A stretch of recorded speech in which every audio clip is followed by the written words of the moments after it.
welcome to Somewhere in the Spectrum. Today, what the heck is CompHet and why might it affect you? CompHet is short for Compulsory Heterosexuality. This term was popularized by Adrienne Rich, an American poet and feminist, in 1980.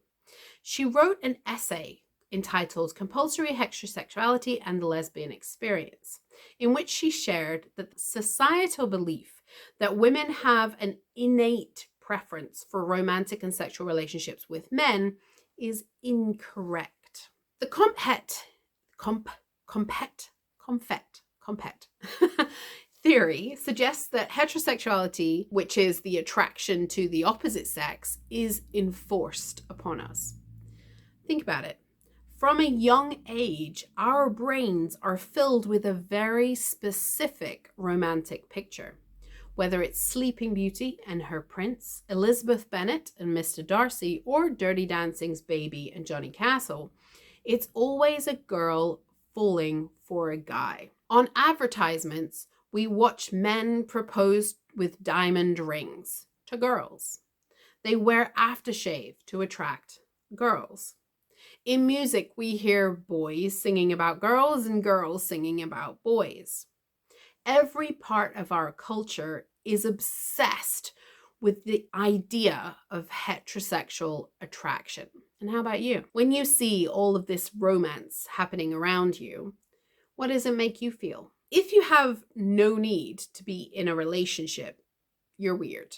So weird, even the doctor might be concerned. If you have a crush on someone of the same gender, you might find out pretty quickly that it's not normal or acceptable. We assume that the gay and lesbian people we come across must have always known, but that's actually far from the truth.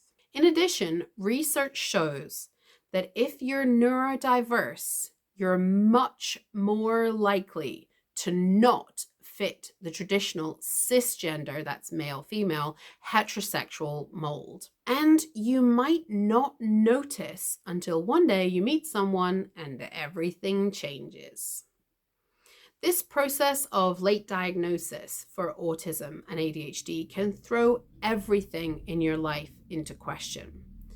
If we decide to work on unmasking, or we're in burnout recovery, we can end up going over every inch of our lives. And sometimes we remember things that we had forgotten, and we start to wonder if maybe they need to be filed in a different location. I would suggest doing some research about CompHet. You might decide that the hetero label fits you and you have no other questions. But if you would like a guide through the gender and sexuality minefield, and oh boy, minefield it is, I am very happy to help. I feel like I'm a little bit further ahead on this, and I decided to put everything that I've learned so far into one place. From my perspective, to be honest, I've never really questioned it. I really never did.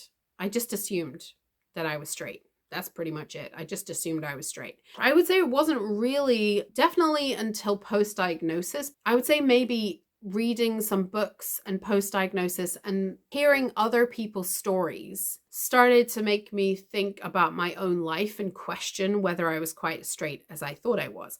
And that's not to say that I was like, oh no, I'm gay. Like, that's not what happened at all. What I mean is that I went back through my life and I sort of reviewed the tapes, as it were, and things that I had put into the bracket of friend, or, I don't know, it was just a blip. Then reviewing them again, it sort of goes back to what we were talking about a few weeks ago about identifying when you like something and don't like something. This is kind of all connected. The alexithymia, not being able to identify introspection, what's happening in your body, identifying emotions, things like that. With the introspection, the sensory stuff we talked about a few weeks ago, I can't feel my heartbeat. Does anybody else feel their heartbeat? I only found out very, very recently that most people can actually feel their heartbeat all the time. I don't. I just assume it's happening in my life, right? And a little while ago, I said to my dad, do you forget to breathe sometimes? And my mum looked at me like I was crazy and said, that's automatic. I was like, is it? Oh, not for me, not all the time. These sorts of things can majorly impact your understanding of your sexuality and even your gender, because you are taking that CompHet perspective. Everything around us is programming us to believe that we are heterosexual and whatever gender we were assigned at birth. To question that is already quite a big thing. And definitely there are some people who have a very early experience that pretty much solidifies how they feel and they just know it in their heart. But those of us who are heavy masking and late diagnosed, it's a lot less likely that you had that experience. It's a lot more likely that you aligned yourself with what everybody else was doing. So I've had boyfriends and I've had relationships. They didn't go awfully well. For many, many reasons, masking is definitely one of the main culprits of the problem. But when I look back in my life, I can see crushes and things that I did not take seriously and did not really dig into. Quite often, there was some fear attached. A lot of times there was a great deal of confusion attached, not understanding the social connections and how things are supposed to be, where I couldn't say, oh, that's not supposed to happen. That's not normal. I was like, oh, maybe it's normal. I don't know. Humans, man, complicated. Who knows? And sometimes I just didn't register it as that. I was just confused, like, I don't know what that is, but I didn't think, oh, I'm falling madly in love because I'm straight, right? And what's funny is the amount of times that I've been in extremely LGBTQ places. I went to Girl Scout camp in America, my first year at Camp America. Let me tell you, there's a lot of L in a Girl Scout camp. Anyway, I've been in a lot of those places and I just never thought that I was part of the gang. And that's a little bit sad because I feel like now looking back, I have missed out on opportunities because I didn't know that they were opportunities. There's been kind of a few years of process of me working through things, doing research. I don't say I have the answer yet. I do not have the answer yet. But I do have a lot more questions. And I do have a lot more understanding. I have a lot more vocabulary. And I think the vocabulary is really useful because it really helps us understand ourselves better if we can go research and we can go find other people like that and we can have, oh, I see. You do that too. Okay, kind of experiences. Recently, I set up Patreon. Woohoo! And one of the things you can do over there now is kind of set up groups of videos for people.